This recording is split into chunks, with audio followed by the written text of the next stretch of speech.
Okay, so you've created a race car class, and we've created two race car objects, first race car and second race car in our program, but they can only do one thing. They can only have a car color property.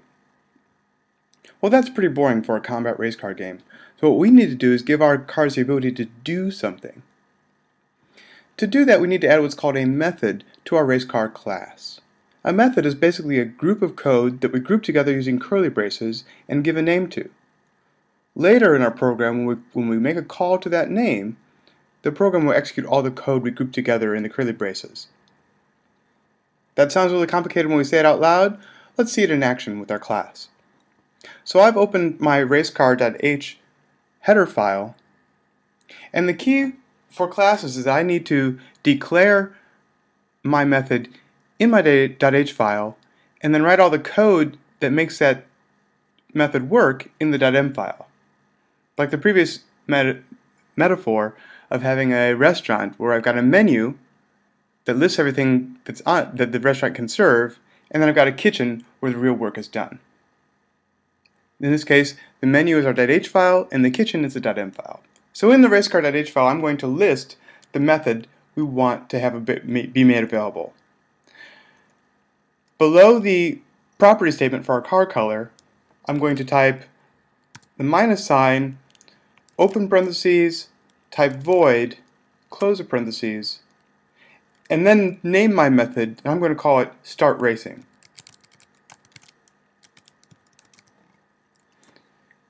And end with a semicolon.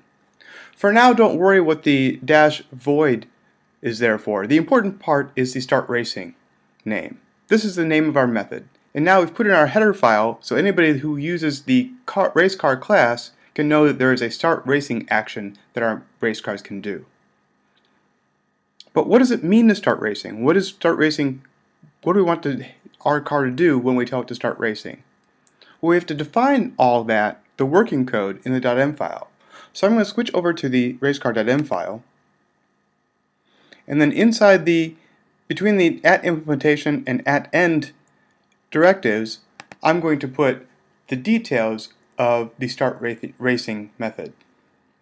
To do that, again I'm going to type a dash and begin typing start racing, and it should offer to autocomplete that for me because it looks at the .h file and can see what method names are available. In this case, the start racing name I just typed in a second ago.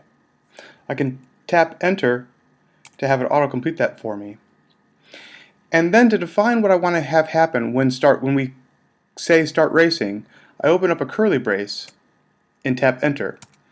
And Xcode will automatically give me a closing brace about 2 lines below. Whatever code I put between the opening curly brace and the closing curly brace is all the code that will execute whenever I tell a car to start racing. So, what will we have start racing do? Well, for now, to keep things simple, we're just going to use text. So when I tell a car to start racing, I want it to say, vroom, I'm racing. So to do that, I'm just going to use an nslog statement. And inside the curly braces, I'll type nslog, and inside the parentheses, type @ vroom, spell that however you want to. I use an exclamation point for excitement. I started racing. Then close the quote, close the parentheses, and end with a semicolon. So our start racing method is pretty simple. All it does is output one statement to the console that says, vroom, I started racing. Okay. But now if we run our app, nothing has changed. Just because we gave our car a start racing method doesn't mean it's actually going to do it. What we have to do is go back to where we created our real objects, the first race car and second race car object, and tell one or both of them to actually start racing. So I'm going to switch back over to my viewcontroller.m file. And below those two nslog statements where I had them spit out their colors, I'm going to tell one of my cars to start racing.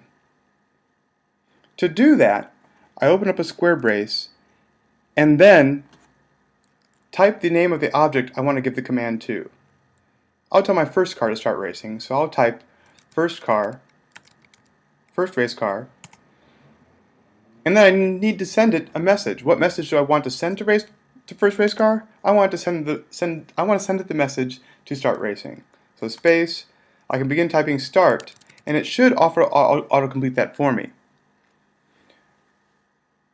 Xcode goes and looks at the view control at the racecar.h file and looks for what methods are available. In this case, start racing, and offers to autocomplete that for me. I can type enter to have it autocomplete, and then close this message by using a square brace. Finally, I use a semicolon to complete that statement. So now I've told the first race car to start racing. Let's see what happens when I run this program.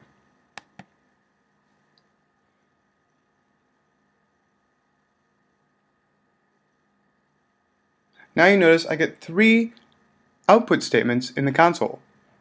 First, of course, I get my 2 output statements from the nslog command that say the color of the first car is red, the other car is blue, and then it does the start racing command. And in that racecar.m class file, I told it that when I say start racing, all I want you to do is do another nslog statement that says vroom. And so that's what I get in my output console. Methods are the way that we give actions to our objects. We have to write out what the method is in the .h file, and then write all the details of that method in the .m file. Then we can tell our objects we can send messages to those objects to execute those methods.